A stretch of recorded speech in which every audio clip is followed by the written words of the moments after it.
7 अध्याय तक हम मसीह नेतृत्व की शिष्यता के बारे में अलग-अलग विषयों पर चर्चा किए हैं और मैं आशा करता हूँ कि आप उनके नोट्स को अच्छे से पढ़े हैं, आप उनसे वाकिफ़ हैं, एग्ज़ाम भी लिखे हुए हैं। आज हम एक नए आयाम पे जा रहे हैं 8वें अध्याय में और ये है शिष्य का अपने स्वामी के प्रति प्रेम।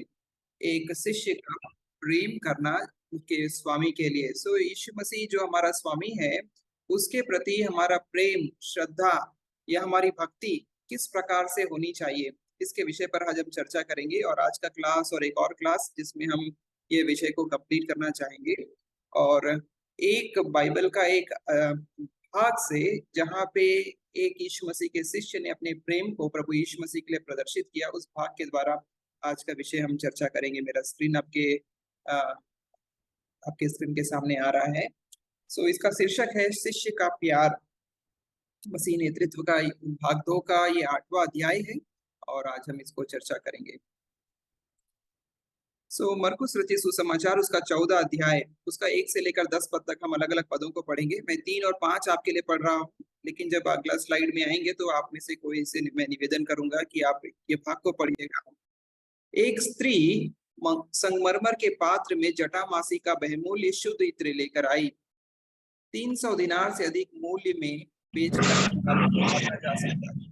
तो ये स्त्री का प्यार यीशु मसीह को इतना इतना भा गया कि यीशु मसीह ने कहा कि इस स्त्री का चर्चा हमेशा किया जाना चाहिए और एक ऐसा स्त्री बन गई है जिसके बारे में स्वयं यीशु मसीह ने कहा कि इसका चर्चा करना है, इसका कहानी हमेशा बोला जाएगा और ये यीशु मसीह का भविष्यवाणी था। मरकुस रचित सुसमाचार उसका 14 अध्याय में ये घटित एक घटना जो जटामासी का इत्र लेकर एक स्त्री आई है और अपने प्रेम को यीशु मसीह के सामने में प्रदर्शित की है। एक ये भागों को कोई भी अपने बाइबल से खोलकर 1 से 9 तक पढ़ सकते हैं क्या? धीरे-धीरे हिंदी में। 2 दिन के बाद फसह और अख़मीरी रोटी का पर्व होने वाला था। प्रधान याजक और शास्त्री इस बात की खोज में थे कि उसे कैसे छल से पकड़कर मार डालें, परंतु कहते थे, पर्व के दिन नहीं, कहीं ऐसा ना हो कि लोग में बलवा मचे। जब बैतनिय्याह में शमौन कोढ़ी के घर भोजन करने बैठा हुआ था, तब एक स्त्री संगमरमर के पात्र में जटामासी का बहुमूल्य शुद्ध इत्र लेकर आई और पात्र तोड़कर इत्र को उसके सिर पर उड़ेला। परंतु कोई अपने मन में रिसिया कर कहने लगे, इस पात्र का क्यों सत्यानाश किया गया, क्योंकि यह इत्र तो 300 दिनार से अधिक मूल्य में बेचा जाकर कंगालों में बांटा जा सकता था। और वे उसको झिड़कने लगे। यीशु ने कहा, उसे छोड़ दो, उसे क्यों सताते हो? उसने तो मेरे साथ भलाई की है। कंगाल तुम्हारे साथ सदा रहते हैं और तुम जब चाहो तब उनसे भलाई कर सकते हो, पर मैं तुम्हारे साथ सदा ना रहूंगा। जो कुछ वह कर सकी उसने किया। उसने मेरे गाड़े जाने की तैयारी में पहले से मेरे देह पर इत्र मला है। मैं तुमसे सच सच कहता हूँ कि सारे जगत में जहाँ कहीं सुसमाचार प्रचार किया जाएगा, वहाँ उसके इस काम की चर्चा भी उसके स्मरण में की जाएगी। Thank you. राजेश ब्रदर बहुत धीरे से स्पष्ट शब्दों में पढ़ने के लिए धन्यवाद। मेरी आशा है कि ये कहानी हमको हमारे थैंक यू दिमाग सर। में गूंज रही है और ये तस्वीर भी आपके सामने में है। स्मरण रखिए, इस प्रकार का एक तस्वीर रहा होगा और ये कहानी यीशु मसीह के मरने के पहले घटित हो रही है। पद 1 में आप पढ़ते हैं कि महायाजक और व्यवस्था के शिक्षक यीशु मसीह को मारने के लिए धूर्त तरीके ढूंढ रहे थे। हम कैसे छल से यीशु मसीह को मार डालें, कैसे पकड़ डालें, और ऐसा विचार कर रहे हैं, योजना बना रहे हैं, या आप कह सकते हैं यीशु को पकड़ने के लिए और मारने के लिए षड्यंत्र कर रहे हैं महायाजक और शास्त्री। और 10वां पद को एक बार फिर से पढ़िएगा ब्रदर। 10वां पद अभी पढ़े नहीं है, 10वां पद को भी आप पढ़ दीजिए। जी सर। तब यहूदा इस्करियोती जो 12 में से एक था, प्रधान याजकों के पास गया कि उसने उसे उनके हाथ पकड़वा दे। ओके, सो दो झुंड है, दो ग्रुप के लोग हैं। पहला ग्रुप बाहर का लोग, महायाजक और शास्त्री लोग हैं जो यीशु को मार डालना चाहते हैं। और दूसरा जो समूह है या दूसरा व्यक्ति है वो खुद का यीशु मसीह के झुंड के अंदर का व्यक्ति है जो यीशु मसीह को मार डालना चाहता है। ये दो ही विवरण के बीच में, पहला पद और 10वां पद का दो विवरण जहां यीशु मसीह को मार डालने का चर्चा हुआ है, यीशु मसीह को मार डालने का षड्यंत्र हो रहा है, इन दो षड्यंत्रों के बीच में ये जटामासी का घटना हम पढ़ने को मिलता है, प्रेम प्रकट करने का। दो ग्रुप हैं, दो लोग हैं जो षड्यंत्र कर रहे हैं, लेकिन ये दो षड्यंत्रकारियों के बीच में एक यीशु मसीह को प्रेम करने वाला एक व्यक्ति प्रकट हो जाता है। और आज जो घटना हम स्मरण करेंगे, ये दो पहला पद और 10वां पद की घटना का बीच का घटना के बारे में आज हम पढ़ना चाहेंगे। जो आप इस स्त्री को देख रहे हैं या जिस स्त्री के बारे में पढ़े हैं, इसका बारे में कोई विवरण नहीं है। कौन है ये स्त्री, किसके प्रति है, किसके लिए काम कर रही है, क्या नाम है, कुछ भी नहीं है। हम यही देख रहे हैं कि ये षड्यंत्रकारियों के बीच में एक व्यक्ति जो यीशु मसीह से प्रेम करती है और वो यीशु मसीह से अपनी श्रद्धा को प्रकट करने के लिए कुछ काम करना चाहती है। तो एक और आप घृणा को देख रहे हैं, महायाजक का घृणा, शास्त्रियों का घृणा, यहाँ तक कि यहूदा इस्करियोती का भी घृणा, जो यीशु मसीह को कुचलने का प्रयास कर रहे हैं। दूसरा और एक धार्मिक स्त्री है जो अपने सम्मान को, अपने प्रेम को यीशु मसीह के सामने में प्रकट करना चाहिए। क्या ही विरोधाभास भावनाएं हैं, ये सब भावनाएं हैं। घृणा भी एक भावना है और प्रेम भी एक भावना है। घृणा की दो भावनाएं हैं, पहला पद और 10वां पद, और ये दो घृणा की भावनाओं के बीच में एक स्त्री है जो प्रेम की भावनाओं को प्रकट कर रही है। ये स्त्री का कोई पहचान नहीं है। क्या नाम है? शायद कोई बोलता है मरियम मगदलिनी होगी, कोई और कुछ बोलता है, लेकिन बाइबल में नहीं जिक्र है ये कौन स्त्री है, इसका नाम नहीं विवरण है। जटामासी को लिए हुए एक स्त्री आई है, इसका कोई पहचान नहीं है, इसका कोई नाम नहीं दिया गया है। और ये स्त्री कहाँ से आई है, इसका कोई विवरण नहीं है।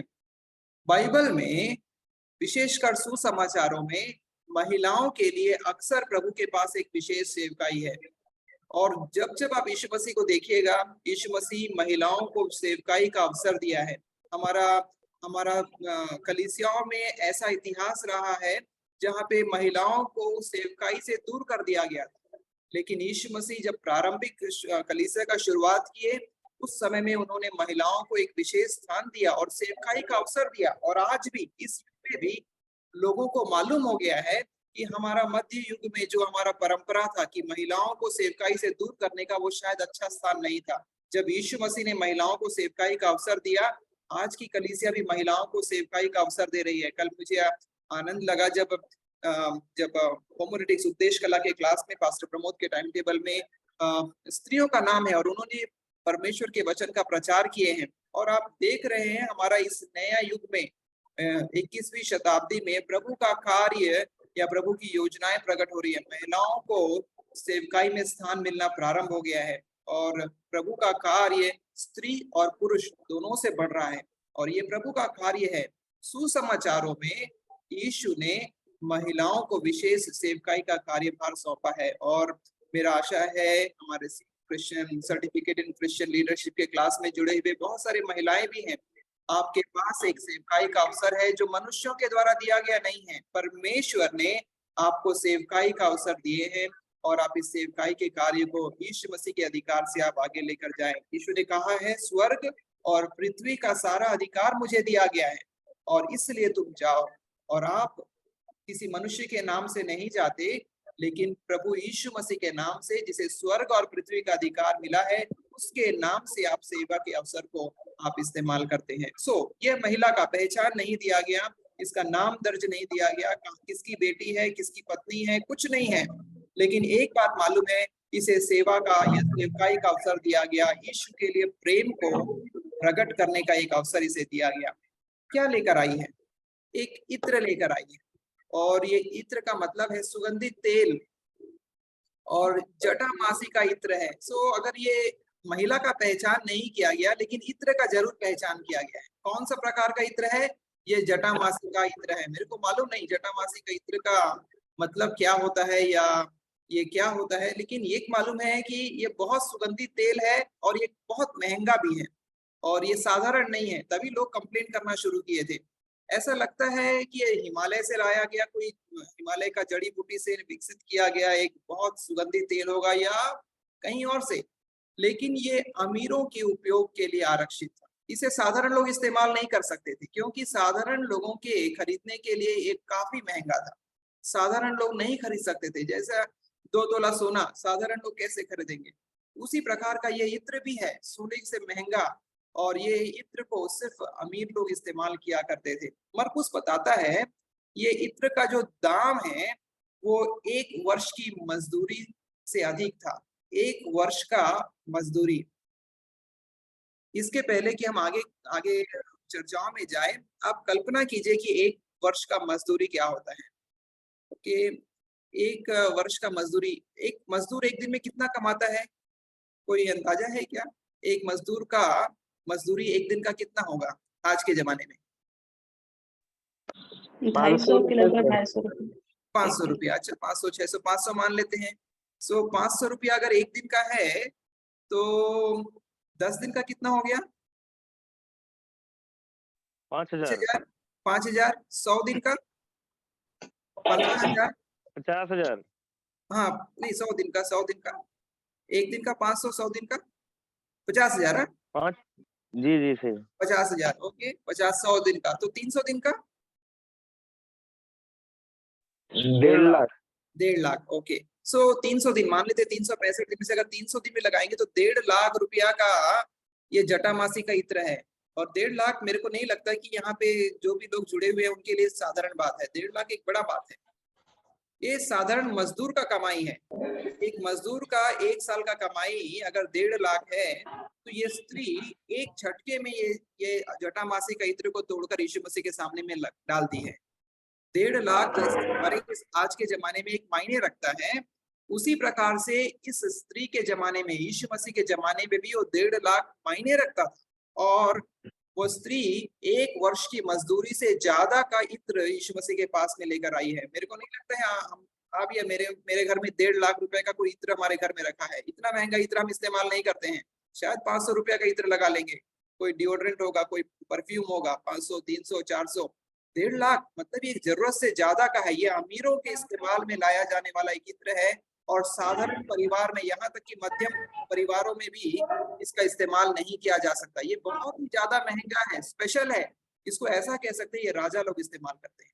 ये राजकीय इत्र है जो सब जगह उपलब्ध नहीं होता और दूसरा देश से लाया गया, जिसको हम बोलते हैं इम्पोर्टेड है। सो 1 वर्ष की मजदूरी का लगभग हमारी भाषा में 1.5 लाख रुपए से ज्यादा का इसका दाम है। आप इस स्त्री का प्रेम का अंदाजा लगा दीजिए। ये स्त्री 1.5 लाख रुपए से ज्यादा का इत्र यीशु मसीह को सम्मानित करने के लिए, अपने प्रेम को देने के लिए अर्पण कर दी है। इस स्त्री का प्रेम का आप अंदाजा लगाइए, उसका कीमत का अंदाजा लगाइए। इतना महंगा इत्र का उसको कोई कीमत नहीं है यीशु मसीह के सामने में अपने प्रेम को प्रकट करने के लिए। एक शिष्य है जो अपना प्रेम अपने स्वामी के लिए प्रकट करना चाह रही है, और क्या काम करी है। एक अद्भुत काम है जिसको हम लोग पूरा सदियों में याद करते आ रहे हैं। पिछला 2000 साल से इस स्त्री का कहानी सुनाया जा रहा है, और आज भी मैं ये स्त्री का कहानी आपके साथ बता रहा हूँ। ये प्रेम का प्रगटीकरण है जिसके लिए ये स्त्री अमर हो गई है। महत्वपूर्ण बात यह है कि ये स्त्री ये महंगा तेल में से कुछ बूंद नहीं डाली है। 1.5 लाख रुपए का ये तेल है, इत्र है, इसमें से 2-4 बूंद डाल दो, बाकी अगला समय के लिए हम बचा कर रखेंगे, आगे भी काम आएगा। ऐसा नहीं करने के लिए आई है। वो क्या करी है? तोड़ दी है और सारा इत्र डाल दी है। बचा कर रखने का नहीं है इसका प्रेम, बचा कर रखने वाला प्रेम नहीं है। ये पूरा का पूरा प्रेम प्रकट करने के लिए आई है, और इसको मालूम है मैं अपने लिए बचा कर रखने वाले नहीं, इसको लेकर जाने के लिए मैं नहीं आई हूँ। मैं जटामासी का इत्र लाई हूँ, और मैं इसे आज यीशु मसीह के सामने में पूरी डाल दूंगी। कुछ बूंदे छिड़कने के लिए नहीं है, पूरा इत्र उसके सामने में डाल दूंगी। सो ये एक घटना है जो हमारा मसीह इतिहास में एक अमिट छाप छोड़ा है। अमर हो गया ये घटना, क्योंकि यह प्रेम का अद्भुत प्रगटीकरण है। हमारा परमेश्वर प्रेम को कभी नहीं भूल सकता है। ये स्त्री का प्रेम को इसीलिए लिखने के लिए बोल दिया, ये स्त्री का प्रेम को इसीलिए अमर कर दिया क्योंकि यह स्त्री का प्रेम अद्भुत, इसके समान कोई और प्रेम नहीं किया है। इसीलिए यीशु मसीह ने बोला है ये स्त्री का घटना हमेशा कहा जाएगा, हमेशा बोला जाएगा। यीशु मसीह अपने दिल के करीब में रखता है जो यीशु मसीह से प्रेम रखते हैं। वो अपने दिल के पास में रखता है। वो प्रेम का सम्मान करने वाला परमेश्वर है। ये स्त्री का प्रेम को यीशु मसीह ने सम्मानित किया। उसने देखा है ये कितना महंगा, कितना कीमत का चीज को मेरे लिए नहीं रख छोड़ी है, और ये प्रेम साधारण प्रेम नहीं है। ये स्त्री का प्रेम का अलग अलग आकलन किया गया है। अलग अलग आकलन मतलब लोग अलग अलग प्रत्युत्तर दिए हैं।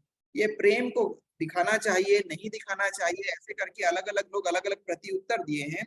आज हम शिष्यों का प्रत्युत्तर देख रहे हैं आज का क्लास में, लेकिन अगला क्लास में हम महिला का भी प्रत्युत्तर देखेंगे और यीशु मसीह का भी इसका क्या प्रत्युत्तर था वो भी देखेंगे। लेकिन आज हम शिष्यों का आकलन को देख रहे हैं। शिष्य लोग क्या प्रत्युत्तर दिए। यीशु मसीह शिष्यों के साथ बैठे हुए हैं शमौन कौड़ी के घर में, और ये स्त्री आई है, जटामासी का इत्र को तोड़ी है, और अचानक से एक साधारण सा रूम में खुशबू भर गया है। सबको मालूम हो गया ये अच्छा खुशबू है, ये साधारण नहीं है, ये रॉयल है, राजकीय खुशबू है, और ये साधारण नहीं है। और जैसे ही खुशबू भर गया है, लोग प्रत्युत्तर देना शुरू किए हैं, कुछ कुछ बोलना शुरू किए हैं। शिष्य लोग क्या क्या बोले हैं वही बात को देखेंगे। दो प्रत्युत्तर दिए हैं शिष्य लोग। पद 4 कोई पढ़ दीजिए।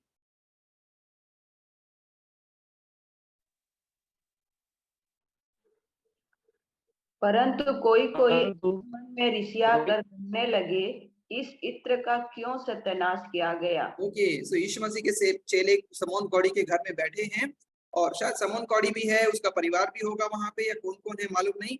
लेकिन कोई कोई लोग, ये शिष्यों का झुंड में से कोई कोई लोग रिसियाकर का मतलब क्या है हिंदी में? गुस्सा होकर, चिड़चिड़ाकर, क्रोधित होकर, यही है रिसियाकर। एक स्त्री आई है, प्रेम प्रकट कर रही है, अपना पैसा से अपना इत्र को खर्चा करी है, और गुस्सा किसको आ रहा है? चेलों को गुस्सा आ रहा है।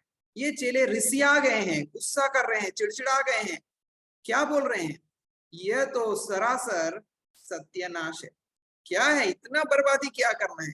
ये यीशु मसीह कोई राजा है क्या जिसके लिए इतना सारा इत्र को तुम बर्बाद कर रहे हो? गुस्सा कर रहे हैं, क्यों तोड़ दिया ये इत्र को? ये इत्र को तोड़ा तो नहीं जाना चाहिए था, इतना महंगा है, इतना सुंदर पात्र है इसका। ये तो हमारा इस्राएल देश में नहीं मिलता है, शायद हिमालय से लेकर आए हैं या पता नहीं कहाँ से लेकर आए हैं। इसको बनाने में इतना दिन लगा, कई सालों के बाद ये इत्र बनता है, क्यों तोड़ दिए? क्या जरूरत है इसको तोड़ने का? संभाल कर रखना था इसको, इसका बर्बाद क्यों कर दिए गए? इत्र का 2-4 बूंद इस्तेमाल कर लेती, थोड़ा सा पात्र में से 2-4 बूंद निकाल कर छिड़क देती, तेरा काम हो जाता। क्या करना था इतना इत्र को बर्बाद करने का? रिसिया रहे हैं, गुस्सा कर रहे हैं। कई बार जब आप प्रेम करते हैं, अपने प्रेम को और भक्ति को यीशु मसीह को दिखाते हैं, आपके परिवार वाले रिसियाते हैं, आपका पड़ोसी रिसियाते हैं, आपका चर्च के लोग रिसियाते हैं। जो रिसियाने वाले हैं उनको रिसियाने दीजिए, उनका काम है रिसियाना। यीशु मसीह के प्रति जो प्रेम दिखा रहे थे, यीशु मसीह के सामने ही लोग रिसिया रहे हैं, गुस्सा कर रहे हैं। यीशु मसीह के सामने ही जो यीशु मसीह के साथ प्रेम दिखा रहे हैं उसको लोग डांट रहे हैं। ये महिला के लिए ये जीवन का सर्वोच्च क्षण था। ये ऐसा क्षण उसकी महिला के सामने कभी भी नहीं आया। शायद ये महिला का पूरा पाप क्षमा हो गया, वो अपने आप का को इतना हल्का महसूस कर रही है, और यीशु मसीह जो आशीष इसको दिया है उसके जीवन में, यीशु मसीह के प्रति वो आभारी हो गई है, वो पूरा धन्यवाद के साथ भर गई है। उसका मन नर्म हो गया है, क्या बोलते हैं, हम्बल हो गया है, और वो नम्र मन के नम्रता में, पवित्रता में यीशु मसीह के साथ भक्ति में भाव विभोर हो गई है। वो छोटा 2-4 बूंद इस्तेमाल करने के लिए नहीं आई है, वो पूरा इत्र उंडेलने के लिए आई है, और जो मन में सोची है वो काम कर भी रही है। बहुत सारे ऐसे ही लोग हैं जो मन में ठान लेते हैं, लोग कुछ भी कहें हम तो करेंगे, ये भक्ति को हम प्रकट करेंगे। ऐसे लोग होते हैं, हमारे बीच में भी ऐसे लोग हैं जो अपनी भक्ति को प्रकट करने के लिए बहुत आगे तक चले गए हैं। प्रभु आपको आशीष दे। ये महिला का जीवन का ये सर्वोच्च क्षण है, क्योंकि वो भक्ति को दिखाने के लिए आ गई है। जो मन में भक्ति का भाव आया है उसको वो पूरा कर रही है। कुछ लोगों के लिए ये भक्ति का भावना फायदे और नुकसान का मामला लगता है। उनको लगता है ये बर्बादी क्यों कर रहे हो, नुकसान हो गया है। लेकिन ये महिला के लिए फायदे और नुकसान का कोई बात नहीं है। वो फायदे के लिए, नुकसान के लिए नहीं आई है, वो प्रेम को दिखाने के लिए आई है। कई बार जब हम भक्ति को दिखाते हैं, लोग नफा और लाभ और हानि की बात करते हैं। उनको सिर्फ प्रॉफिट एंड लॉस या बिजनेस का ही दिखाई देता है। ये बिजनेस है, प्रॉफिट है, लाभ है। ये भक्ति को लोग नहीं समझ सकते हैं। जैसे 2000 साल पहले भक्ति और प्रेम को लोग नहीं समझे, आज भी लोग भक्ति और प्रेम को नहीं समझ पाते हैं। उनको लगता है ये प्रॉफिट होगा, कुछ ना कुछ। यीशु मसीह का इतना भक्ति क्यों करते हैं? कुछ ना कुछ तो लाभ होगा। बाहर के लोग ऐसा सोचते हैं, क्या लाभ है, हमारे लिए ये भक्ति है, हमारे लिए ये प्रेम है। बाहर के लोगों के लिए फायदे और नुकसान का मामला दिखाई देता है, हमारे लिए फायदे और नुकसान का नहीं है। ये भक्ति और प्रेम को प्रकट करने का एक मामला है। ये स्त्री के लिए कोई फायदा नहीं है, कोई नुकसान नहीं है, भक्ति को परिपूर्ण करने के लिए, भक्ति को प्रकट करने के लिए। ये स्त्री 2-4 बूंद को इस्तेमाल करने के लिए नहीं है, पूरा पूरा उंडेलने के लिए, जटामासी को, इत्र को, बर्तन को तोड़कर यीशु मसीह के सामने में ये डाल दी है। अगर ये स्त्री 2-4 बूंद इस्तेमाल करती, ये कहानी कभी भी हम लोग पढ़ते नहीं। प्रेम का छोटा छोटा प्रकटीकरण, छोटा सा लिमिटेड प्रेम, कोई आगे नहीं बढ़ेगा। लिमिटेड प्रेम से प्रभु हमसे प्रसन्न नहीं होते। एक खुला हृदय का प्रेम, ये स्त्री खुला हृदय का प्रेम दिखाई है और ये कहानी सदियों के लिए अमर हो गई। हम आज भी, आप लोग अगर जो स्टोरी टेलर्स हैं, आप लोग, मेरे को लगता है ये कहानी को बनाए होंगे किसी किसी भाषा में, यदि नहीं बनाया तो आगे बना सकते हैं। ये कहानी सदियों के लिए इसलिए अमर हो गई है क्योंकि यहाँ प्रेम अपरिपूर्ण, कोई मात्रा में नहीं है, बिना मात्रा का एक प्रेम है, उमड़ता हुआ प्रेम है। और ये इसलिए उमड़ता हुआ प्रेम अमर हो गया है। हमारा उमड़ता हुआ प्रेम को प्रभु हमेशा स्मरण करते हैं। को लगता है क्या कोई गिनता है, कोई हमारा प्रेम को स्मरण करता है क्या? लोग नहीं करेंगे, कोई भी लोग आपके प्रेम को प्रभु यीशु मसीह के प्रति स्मरण नहीं करेंगे। यीशु मसीह आपका प्रेम का सम्मान करता है, उसको उसका मूल्य मालूम है। यीशु मसीह भी अपने प्राणों को देने के लिए हमसे प्रेम किया, इसलिए वो अपना पूरा खून को देने के लिए तैयार हो गया। पूरा रक्त और पूरा पानी को वो पृथ्वी पर उंडेल दिया। क्रूस पर था, वहां लिखता है कि उसका जब पेट में जब भाला भोगे हैं, उसमें से अंतिम क्षणों का बूंद खून और पानी बाहर आ गया है और कुछ भी नहीं बचा है, सारा बूंद निकल गया, वो भी उंडेल दिया। ये स्त्री वही लक्षण को दिखा रही है, पूरा पात्र को उंडेल दे रही है यीशु मसीह के सम्मान में। ये यीशु मसीह के लिए पूरा उंडेल दे रही है अपने पात्र को, और यीशु मसीह भी एक दिन पूरे खून को अपने लिए, इसके लिए और हम सबों के लिए उंडेल देंगे। क्या हम यीशु के लिए अपनी भेंटों की गणना करते हैं, गिन गिन कर देते हैं कि यीशु मसीह के लिए कितना पर्याप्त है? शिष्य लोग बोलते हैं 3-4 बूंद डाल देना था, गिन गिन कर 2-4 बूंद डाल दीजिए। हम गिन गिन कर यीशु मसीह के लिए प्रेम प्रदर्शित नहीं कर सकते हैं। अपने आप भेंटों को प्रभु यीशु मसीह के सामने गिन गिन कर अगर लाते हैं, हमारा प्रेम पर्याप्त नहीं है, हमारा प्रेम सीमित प्रेम है। ये प्रेम का कार्य की अनुपस्थिति जहां होती है, जहां प्रेम नहीं होता है, वहां प्रभु का कार्य प्रकट नहीं होता है। जहां प्रेम है वहां प्रभु का कार्य है। और ये स्त्री के सामने में ये ऐसा उदाहरण स्त्री दे रही है, बिना गणना के 1.5 लाख रुपया, पूरा साल भर का से ज्यादा का मजदूरी उसके सामने कुछ भी नहीं है, और वो यीशु के सामने में अपने प्रेम को प्रकटित कर रही है। परमेश्वर को जब हम अपना प्रेम प्रकट करते हैं, ये प्रेम प्रकट करना बिना गिनकर है, दाम देकर है, दाम देकर, कीमत चुकाकर एक प्रेम है। एक उदाहरण हमको पुराने नियम में भी मिलता है, दाऊद का। कोई भी पढ़िएगा दूसरा शामुएल, उसका 24 अध्याय का 24 पद। ये पुराना नियम का एक घटना है जब दाऊद बोलता है, अगर हमको परमेश्वर का सम्मान करना है तो कैसे सम्मान करना है, अगर परमेश्वर से प्रेम करना है, परमेश्वर को श्रद्धा और भक्ति दिखानी है, ये दाऊद है, ये बोल रहा है। पढ़िएगा। राजा ने अरुणा से कहा, ऐसा नहीं, मैंने ये वस्तुएं तुझसे अवश्य दाम लेकर लूंगा। मैं अपने परमेश्वर यहोवा को सेतमेत के होमबलि नहीं चढ़ाने का। अतः दाऊद से कल्याण और बेलों को चांदी के 50 शेकेल में मैं लिया। ओके, सो ये कौन सा कहानी है? दाऊद ने पाप किया था, पाप के प्रति उत्तर में परमेश्वर ने दंड दिया था, और अभी दंड जब वो देखता है कि अरोना के खेत के ऊपर में स्वर्गदूत तलवार लिए हुए है और जो मरी फैल रही है वो स्वर्गदूत वहां से फैला रहा है, तब दाऊद को मालूम होता है कि वहां जाकर बलिदान चढ़ाना है। तो अरोना का खेत है, वो अरोना नाम का एक व्यक्ति है, और ये व्यक्ति के पास जाता है, यबूसी व्यक्ति है, उसके पास बोलता है जाकर कि मुझे इस जगह में, यही खेती पर परमेश्वर के लिए बलिदान चढ़ाना है, परमेश्वर को कुछ देना है। वो बोलता है दे ले, मेरा गाय बैल सब तेरे लिए है, मेरा खेत भी तेरे लिए है, मुफ्त में ले। राजा, तू तो राजा है, तू क्यों खरीदेगा? मैं तेरे को मुफ्त में दे दूंगा, मेरे पास बहुत सारा सामान है। क्या बोलता है दाऊद? बोलता है ऐसा नहीं है। ये क्या बोलता है? क्या मैं अपने परमेश्वर को सेतमेत का सामान दूंगा, मुफ्त का सामान दूंगा, बिना कीमत का सामान दूंगा? मैं ऐसा नहीं करूंगा। मेरे परमेश्वर के लिए मैं सबसे कीमती चीज दूंगा। मैं बिना मूल्य का सामान परमेश्वर को नहीं देने वाला, जिसका कीमत है वही सामान मैं परमेश्वर को दूंगा। ये दाऊद का अनुभव था, दाऊद का भावना था, मैं अपने प्रेम के लिए कीमत चुकाऊंगा। हमारा भी प्रेम के लिए कीमत हमको जब रखता है, तब हमारा प्रेम वास्तविक प्रेम बन जाता है। सेंत मेत का इसमें कोई कीमत नहीं है। मान लीजिए आप अपने पति या बच्चों के लिए कुछ बड़ा सा अच्छा कीमती गिफ्ट लाना चाहते हैं, उनको खुश करना चाहते हैं, और जो फ्री का सामान कहीं मिला है उसको लाकर आप देंगे, तो क्या आपका मन संतुष्ट होता है या आपकी पत्नी, पति या बच्चे संतुष्ट होते हैं? जिसके लिए जब आप ज्यादा कीमत चुकाते हैं, उससे हमारा दिल संतुष्ट हो जाता है। ये नहीं बोल रहा कि कीमत में वैल्यू है, लेकिन ये दिल को दिखाता है आपका दिल कितना बड़ा है, कितना हद तक आपका दिल आगे जा सकता है। यही बात परमेश्वर भी देते हैं। वो ये नहीं देख रहे हैं कि 1.5 लाख का है। परमेश्वर के लिए 1.5 लाख का सामान क्या चीज है? वो तो पूरा पृथ्वी का स्वामी है, वो तो पूरा ब्रह्मांड का स्वामी है। 1.5 लाख कोई नहीं है उसके लिए। वो ये देख रहा है कि स्त्री का हृदय कितना बड़ा है, कितना हद तक आगे जा सकता है। परमेश्वर की आंखें मनुष्यों के हृदय पर लगी हुई है। वो देखना चाहता है कि हमारा हृदय कहाँ तक, किस हद तक परमेश्वर से प्रेम कर रख सकता है। दाऊद के हृदय को देखता है, बोलता है कि मैं मुफ्त का, सेंत मेत का चीज नहीं दूंगा। ये स्त्री का हृदय को प्रभु देखता है, स्त्री बोलती है मैं 2-4 बूंद से काम नहीं चलाऊंगी, मैं पूरा ही जटामासी का इत्र तोड़ दूंगी और पूरा का पूरा को मैं परमेश्वर के सामने में, अपने आराध्य के सामने में डाल दूंगी। तो दाऊद हमारे लिए एक मिसाल है, ये स्त्री हमारे लिए एक मिसाल है कि हम परमेश्वर को बिना कीमत का या कम कीमत का सामान प्रेम के रूप में प्रकट नहीं करेंगे। हम उसके लिए कीमत चुकाने के लिए तैयार है।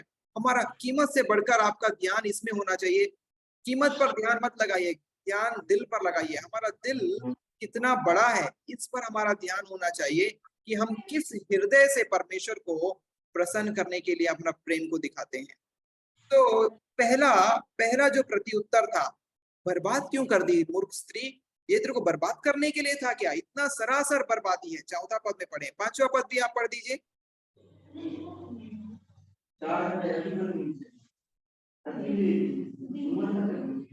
14:5 मरकुस।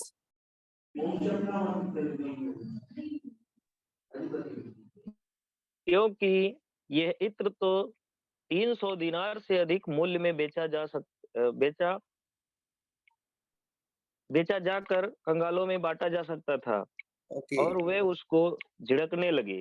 ओके, अभी झिड़कने लगे, पहले रिसियाने लगे, पहले गुस्सा हो रहे हैं, अभी डांट रहे हैं, अभी डांट रहे हैं। इतना सिर्फ गुस्सा, मन में गुस्सा नहीं है, अभी सिर्फ खुला खुला डांट भी आ जा रहे हैं।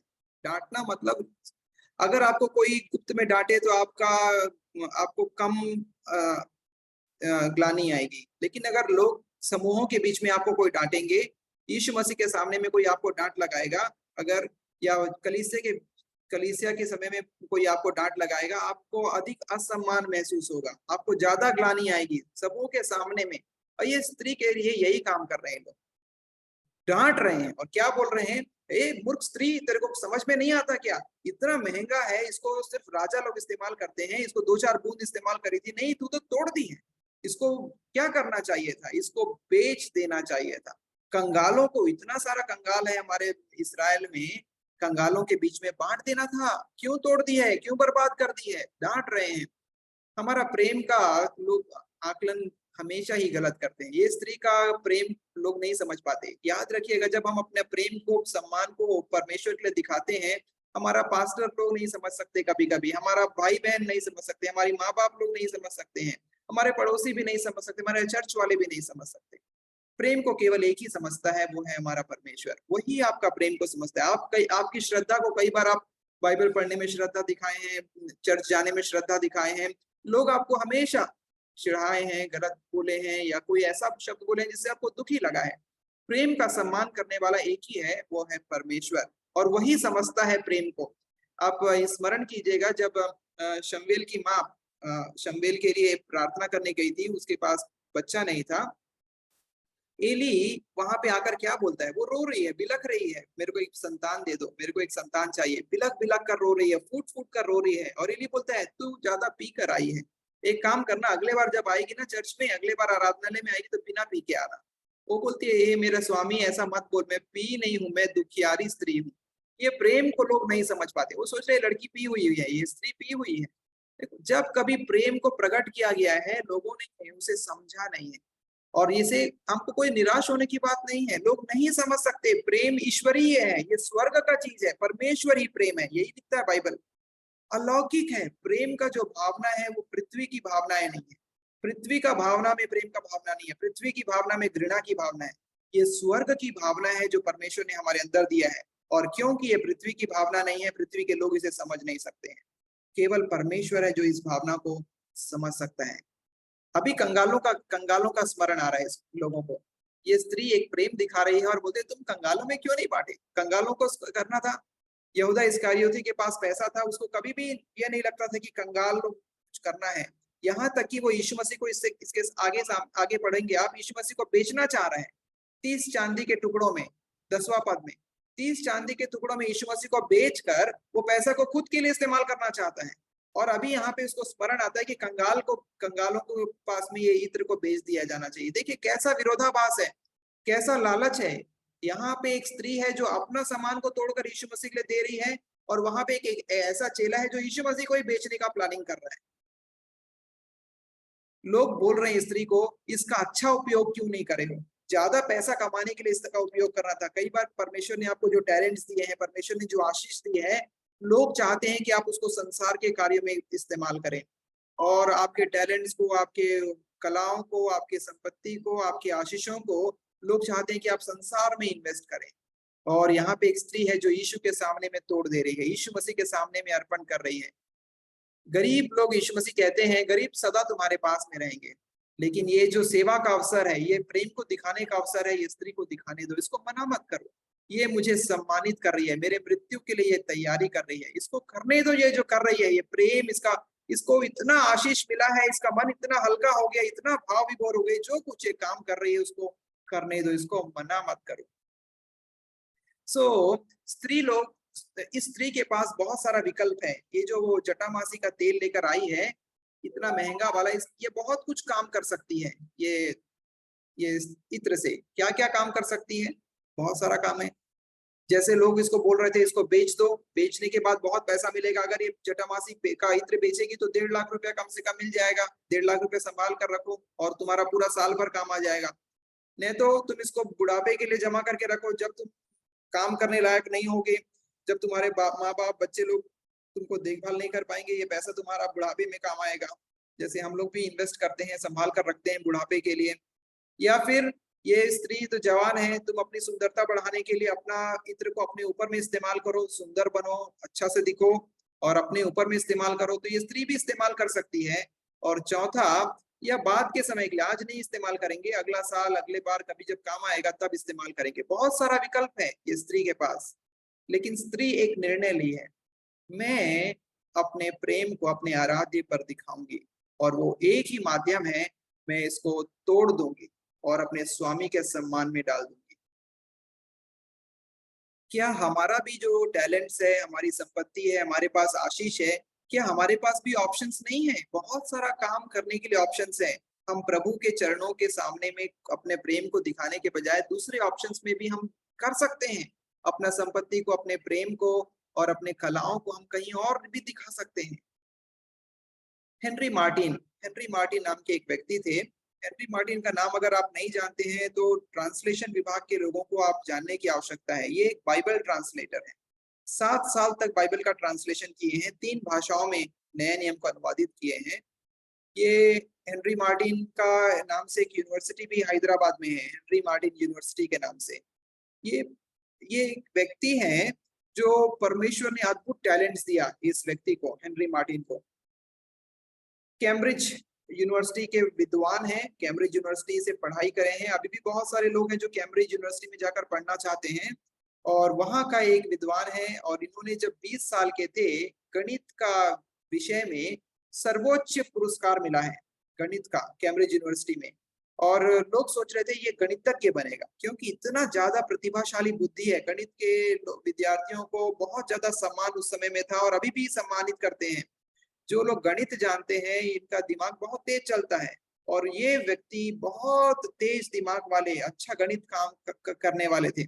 लेकिन जब गणित का इनको पुरस्कार मिल गया, अपना यूनिवर्सिटी खत्म किए, इन्होंने बोला कि मैं आगे अपना गणित के लिए आगे पढ़ने के लिए मैं नहीं जाऊंगा, आगे मैं शोध में नहीं जाऊंगा, लेकिन मैं मिशनरी बनना चाहता हूँ। 7 साल तक मिशनरी का काम किए। लोग बोले ये पागलपन है, ये क्या है, तुम इतना ज्यादा टैलेंटेड हो, इतना बुद्धि से भरे हुए हो, तुमको गणित में सर्वोच्च पुरस्कार मिला है, तुमको तो रिसर्च करने के लिए जाना चाहिए, गणित में आगे का अध्ययन करो और हमारा देश को, हमारे जगह को, हमारा पृथ्वी को बुद्धिजीवों की आवश्यकता है। तुम मिशनरी बनकर क्या काम करोगे, प्रचार करके तुम क्या काम करोगे।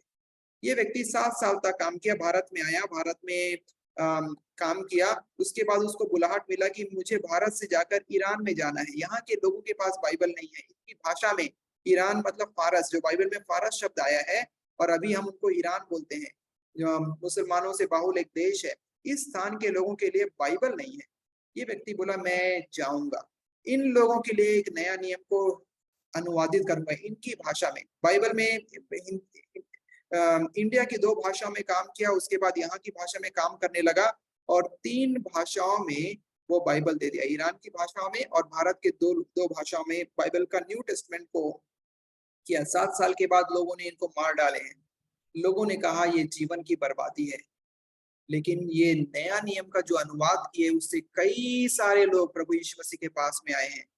हेनरी मार्टिन, प्रतिभाशाली व्यक्ति, अपना पूरा जिंदगी को यीशु के सामने तोड़कर निछावर कर दिए हैं। कई लोग इसके बारे में बोले हैं कि ये तो जीवन की बर्बादी है, लेकिन प्रभु के सामने में ये अर्घ के रूप में उंडेल दिया गया है और प्रभु ने इसका इस्तेमाल किया है।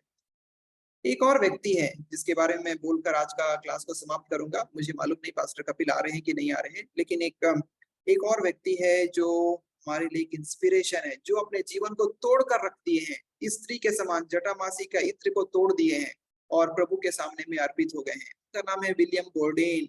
अगर आप कोई जीवनी को पढ़ेंगे तो शायद इनका जीवनी भी आपको मिल जाएगा, विलियम बोर्डेन के नाम का।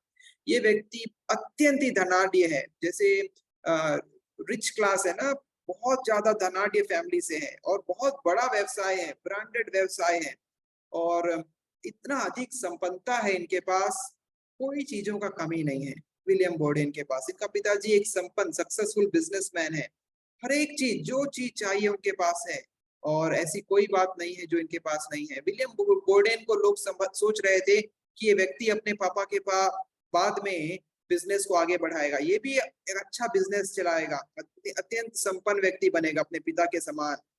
ये विलियम बोर्डेन बोला कि नहीं, मुझे बिजनेस चलाने के लिए कोई इच्छा नहीं है, मैं मुसलमानों के देश में सुसमाचार का प्रचारक बनना चाहता हूँ। ऐलान किया है, तैयारी किया है, ट्रेनिंग लिया है और देश के लिए चला गया, मुसलमानों का देश में। वहां के लोगों को मालूम हुआ कि एक यीशु मसीह का प्रचारक यहाँ आने वाला है। इसके पहले कि वो उनके देश में पहुंच पाए, लोगों ने मार डाला। वो लोग जब उसको मार डाले, खबर उसका वापस घर में पहुंचा है, उसके आसपास को जो जान पहचान के लोग थे, जो विलियम बोर्डेन को जानते थे, उन्होंने बोला ओ देखा, हम तो पहले ही बोले थे ये तो जिंदगी का बर्बादी है और ये व्यक्ति अपना जिंदगी को बर्बाद किया। इसका पापा को देखो कितना सक्सेसफुल बिजनेसमैन है, हम तो कहे थे पहले से इसको बिजनेसमैन बनना है। कौन बोला था इसको मुसलमानों के देश में जाने के लिए, कौन बोला था इसको वहां प्रचार करने के लिए? देखा, हम लोग कहे थे ना, ये जाने के पहले ही वहां मर गया है, लोग मार डाले हैं। क्या मतलब है ऐसा जिंदगी का? क्या होगा अभी? क्या है, अभी तो वो व्यक्ति मर गया है, विलियम बोर्डेन नहीं रहा। कई बार हम लोग अब समझते हैं कि हमारा जो सेवकाई है प्रभु के सामने में उंडेल दिए हैं, ये सरासर बर्बादी है, इसका तो अच्छा उपयोग करना चाहिए था। इस व्यक्ति के सामने में भी यही बात आया कि इसका तो अच्छा उपयोग हो सकता था, ये व्यक्ति कुछ और बन सकता था। लोगों ने कहा ये जीवन की बर्बादी है, लेकिन ये सब लोगों का बात गलत साबित हो गया। ये व्यक्ति के बारे में एक जीवनी लिखी गई, William Borden, evangelist for the Muslims. और जब ये जीवनी लोगों के पास हाथ पहुंचने लगी, लोगों को मालूम होने लगा कि ये व्यक्ति कैसा अपना जीवन को समर्पित कर दिया, यीशु मसीह के सामने में निछावर हो गया है और अपना सेवा को पूर्ण करने के लिए वो कदम तो उठाया है, लेकिन वो सक्सेसफुल नहीं हुआ। लोग इसके जीवनी को पढ़ने लगे और बहुत सारे जवान तैयार हो गए, विलियम बोर्डेन का मिशन को हम पूरा करेंगे, विलियम बोर्डेन को जो सपना प्रभु ने दिया था वो सपना को हम पूरा करेंगे। ऐसा करके जवानों का टीम आगे आना शुरू हो गया। विलियम बोर्डेन के नाम से एक नया मिशन शुरू हुआ और जवानों का दल समूह आगे आने लगा और बोले कि हम इस मिशन को जो विलियम बोर्डेन ने शुरू किया है उसको हम पूरा करेंगे। कई बार हम सोचते हैं कि हमारा जो निछावर है, हमारा जो त्याग है, हमारा जो बलिदान है, हमने जो इत्र को तोड़ा है, उंडेला है, ये बर्बादी है, ये सरासर बर्बादी है। लेकिन प्रभु की योजना में ये प्रेम का प्रगटीकरण कभी बर्बादी नहीं हो सकता। प्रभु इसी का इस्तेमाल करते हैं। विलियम बोर्डेन जो एक भी वचन मुसलमानों को नहीं बता पाया, लेकिन उसी के कारण आज मुसलमानों के देश में बहुत सारे लोग जानते हैं, बहुत सारे लोग प्रभु का वचन को सुने हैं। हेनरी मार्टिन वो एक ऐसा व्यक्ति था जिसके कारण कई सारे लोग अपने भाषा में बाइबल को पढ़ रहे हैं। ऐसे लोगों का जीवन की लोगों ने कहा कि ये बर्बादी है। इस जटामासी का इत्र को तोड़ने को लोगों ने कहा बर्बादी है। आपके और मेरे जैसे लोगों के बारे में लोगों ने कहा ये तो जीवन की बर्बादी है। लेकिन यही जीवन की बर्बादी से परमेश्वर अपना सेवा को प्रारंभ करते हैं और वो अपने प्रेम के प्रगटीकरण में काम को प्रारंभ करते हैं।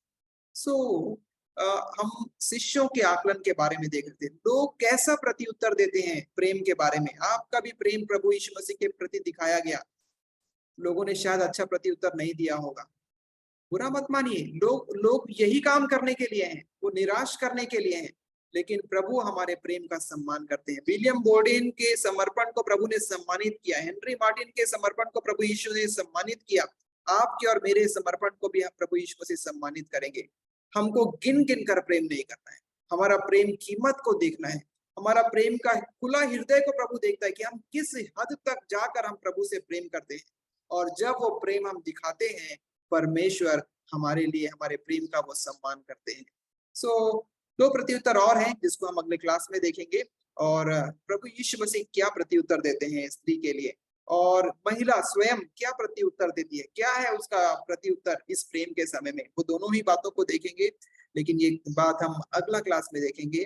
पास्टर कपिल शायद किसी कारणवश आज हमारे बीच में नहीं आए हैं, और आशा करते हैं कि वो अपना सिलेबस को देंगे। अगला आने वाला फ्राइडे में पास्टर कपिल का एग्जाम होगा। आप एग्जाम की आप अच्छी तैयारी कीजिए। मैं पास्टर कपिल से पूछकर उनके सिलेबस को व्हाट्सएप ग्रुप में डाल दूंगा, आप सिलेबस के अनुसार तैयारी कीजिए। लेकिन जहां से क्लास टेस्ट 1 खत्म हुआ है वहां से लेकर अब तक की पढ़ाई आगे के एग्जाम में आएगी, कृपया तैयार रहें। आइए हम प्रार्थना करें और उसके पश्चात आज के क्लास को हम समाप्त करेंगे। ललिता सिस्टर है हमारे बीच में, ललिता सिस्टर से निवेदन है अनम्यूट करके प्रार्थना कीजिए।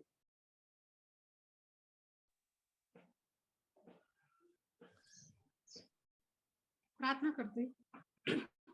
पवित्र पवित्र सर्वशक्तिमान दयालु पिता परमेश्वर, हम आपके नाम को धन्यवाद देते हैं पिता, स्तुति करते हैं। सुंदर सा दिन हमारे जीवन में आपने जोड़ा, आपकी दया है पिता परमेश्वर कि आपने हम सबको प्रभु इस सुंदर से ग्रुप में जोड़ा परमेश्वर, कि हम एक उत्तम शिक्षा के द्वारा परमेश्वर आपके प्रेम को जान सके, आपकी सेवा के लिए तैयार हो सके परमेश्वर पिता।